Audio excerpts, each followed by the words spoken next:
బాబు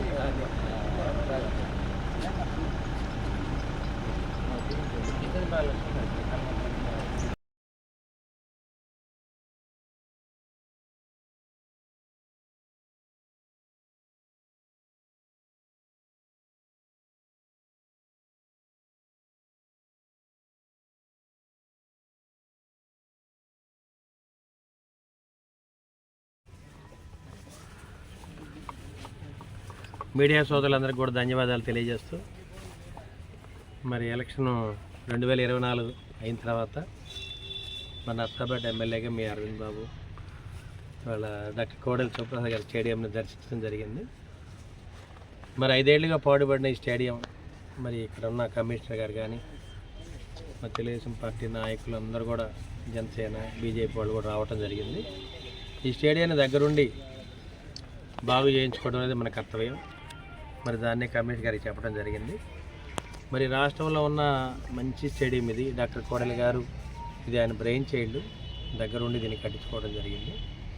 మరి ఇక్కడున్న walking track కానీ జిమ్ కానీ అదేవిధంగా క్రికెట్ స్టేడియం ఉంది, అదేవిధంగా వాలీబాల్ స్టేడియం ఉంది. మరి ఇక్కడ చూస్తే మరి స్విమ్మింగ్ పూల్ ఒకటి ఉంది. స్విమ్మింగ్ పూల్ దాదాపు 4-5 ఏళ్ల నుంచి కూడా పాడుపడిపోయింది. మరి ఇంత మంచి స్టేడియాన్ని బాగు చేసుకోవాలన్న బాధ్యత మనకుంది కాబట్టి మరి పార్టీ సీనియర్ నాయకులు కార్యకర్తలు అదేవిధంగా కమిషనర్ గారు వాళ్ళందరూ కూడా రావటం జరిగింది. తప్పనిసరిగా ఈ స్టేడియంని మరి కోడెల డాక్టర్ గారు ఉన్నప్పుడు ఏ విధంగా ఉందో దాన్ని అదేవిధంగా చక్కగా బాగు చేస్తాము. వాకింగ్ ట్రాక్ కానీ మరి ఇక్కడ వాకర్స్ అందరూ కూడా ఎంతో సంతోషంగా వాకింగ్ చేసుకోవడానికి వీలుగా చేసి పెడతాము. అన్ని సదుపాయాలు దగ్గరుండి ఏర్పాటు చేస్తామని మీడియా ముఖ్యంగా తెలియజేస్తున్నాము.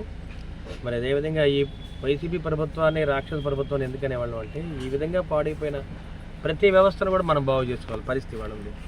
మరి వాళ్ళు చూస్తే మరి స్టేడియాన్ని బాగు చేసుకోవాలి పరిస్థితి ఉంది. మరి ఇరిగేషన్లో మరి కాలువలన్నీ బాగు చేసుకోవాలి, మేజర్ ఇరిగేషన్ ప్రాజెక్ట్స్ అన్నీ కూడా మరి వ్యవస్థలన్నీ బాగు చేసుకోవాలంటే కనీసం 6 నెలల నుంచి సంవత్సరం పడుతుంది. మరి వీటన్నిటి కూడా బడ్జెట్ కావాలి. తప్పనిసరిగా ఏదో విధంగా బడ్జెట్ రైజ్ చేయించి